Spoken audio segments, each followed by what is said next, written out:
मेरे पागलों, बुरा मत मानना, बेटियां भार नहीं है, बेटियां तो इस देश का श्रृंगार है। हाँ, बेटियां बोझ नहीं है, बेटियां श्रृंगार है। एक बार एक अमीर आदमी, एक दूसरा व्यक्ति बगल में बैठा था, दोनों आपस में बात कर रहे थे। एक व्यक्ति बोला, तुम्हें पता है हमारे घर पर एक भी बेटी नहीं है, 2 बेटे हैं। दूसरा बोला, हमारे घर पर तो 9 बेटियां हैं।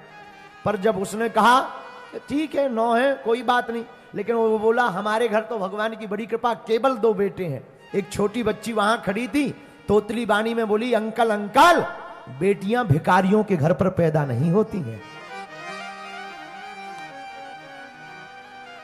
जिसका दिल बड़ा होता है, जो बेटी को दान देने की क्षमता रखता है, ऐसे के ही घर पर बेटियां पैदा होती हैं। तो मेरे पागलों और भारत के लोगों, बेटियां इस देश के लिए भार नहीं है, बेटियां तो भारत का श्रृंगार है। पर हमें दुख तब लगता है जब भ्रूण हत्या इस देश में होती है, जब भ्रूण में, कोख में ही बेटी को मार दिया जाता है। क्या गुजरती होगी उस बेटी पर, जो नन्ही सी कन्या की जब प्राण और जान ले ली जाती है, वो बच्ची भी रोती हुई चिल्लाती होती वो हो रही होगी, वो भी कह रही होगी कि काश अगर मुझे भी जन्म मिलता तो मैं भी लता मंगेशकर की तरह गाती, मैं भी आसमान में, अंतरिक्ष में कल्पना चावला की तरह बन करके जाती। वो भी रो रही होगी। मेरे पागलों, हम प्रार्थना करना चाहेंगे, बेटियां श्रृंगार हैं, बेटियों को अपमान मत करना, बेटियों का कभी अपमान मत करना। बेटियां बहुत महत्वपूर्ण हैं। हमको एक बात बहुत प्रिय लगती, परम पूज्या हमारी बुआ जी, दीदी मां, वात्सल्य ग्राम की स्थापना करवाने वाली पूज्या दीदी रितंबरा दीदी जी। वो पहले दीदी जी थी, बाद में उनके नाम के संबोधन में दीदी मां लगा। तो एक दिन हमने सहज बस पूछा कि आपको मां क्यों कहते, तब तक किसी और ने हमको उत्तर दिया, बड़ा अद्भुत उत्तर था। बोले एक बार ये परम पूज्या दीदी मां रितंबरा दीदी जी, हमारी बुआ जी कहीं से चली जा रही थी और डस्टबिन में एक छोटी सी बच्ची रो रही थी, पड़ी थी। अस्पताल के बाहर कोने में डस्टबिन में छोटी सी बच्ची रो रही थी, पड़ी थी।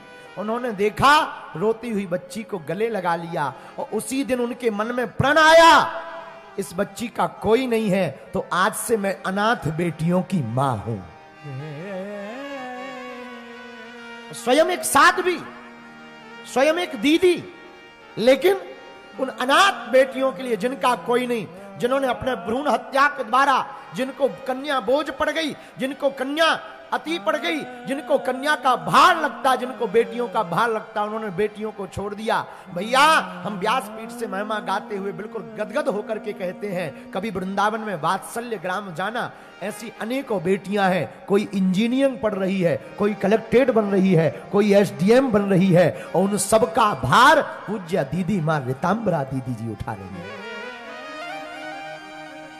धन्य धन्य, कितनी अद्भुत बात। लेकिन हम प्रार्थना करना चाहेंगे भारत के नागरिकों और मेरे पागलों, हाथ जोड़ करके विनम्र प्रार्थना है, तुम बेटा और बेटियों में भेद मत करना। बेटा एक घड़ी 12 बजे रात को नहीं उठेगा, लेकिन बेटियां कितनी भी थकी हो, तुम दरवाजा खटखटाओगे, सबसे पहले वो उठ करके खड़ी नजर आएगी।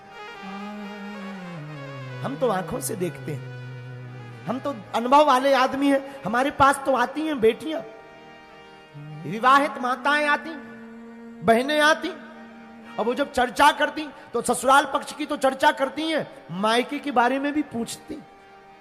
गुरुजी और तो सब ठीक है, हमारे पिताजी बीमार रहते,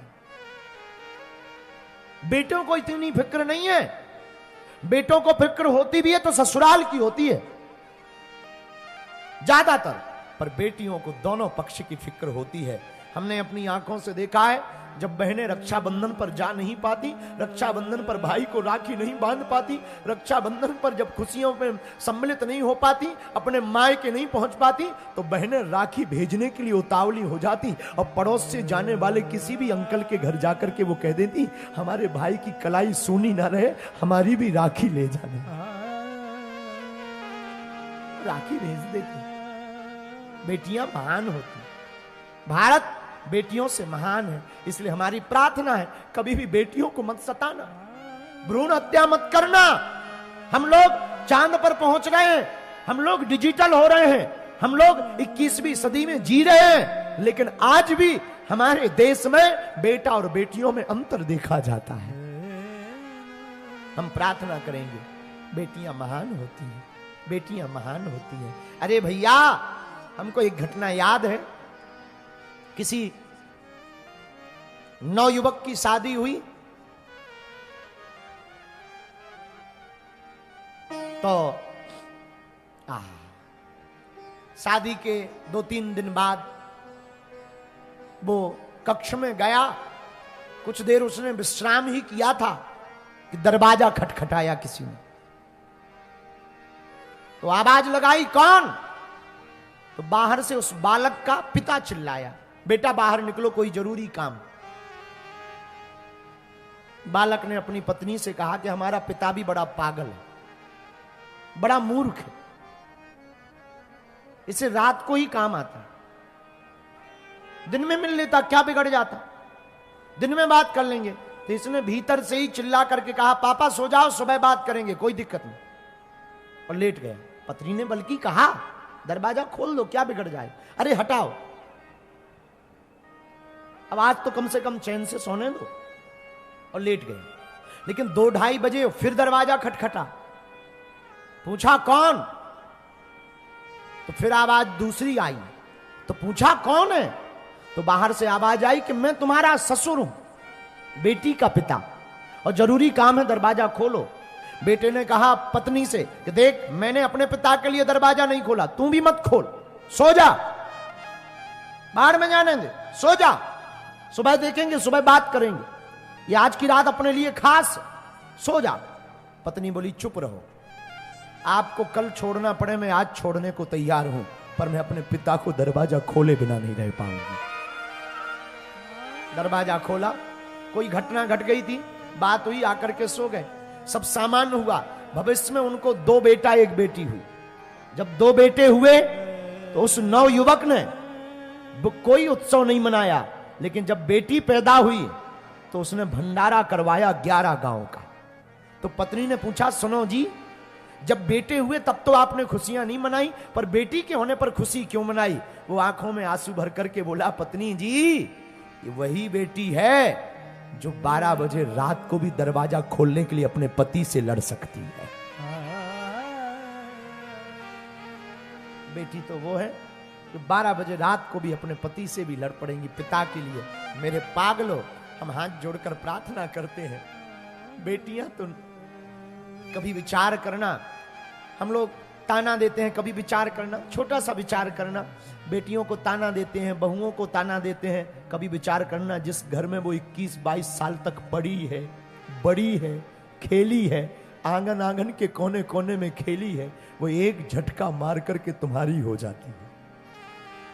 तो जब तुम उसके पिता को कुछ कहते या मां को कुछ कहते, क्या बीतती होगी। एक जगह हमने सूत्र दिया था कि भारत में अगर बेटों की जगह बेटियों को माता पिता का रखने का अधिकार होता भारत में, तो एक भी वृद्धाश्रम नहीं होता भारत में। बेटों की जगह बेटियों को अगर माता पिता को रखने का अधिकार होता, एक भी वृद्धाश्रम भारत में नहीं होता। लेकिन एक नई बात हम और जोड़ करके कहते हैं, वही बेटियां जब किसी के घर पर बहू बन करके जाती हैं और सास ससुर को ही अगर मां बाप मान ले, तो भी भारत में वृद्धाश्रम बंद हो जाएंगे।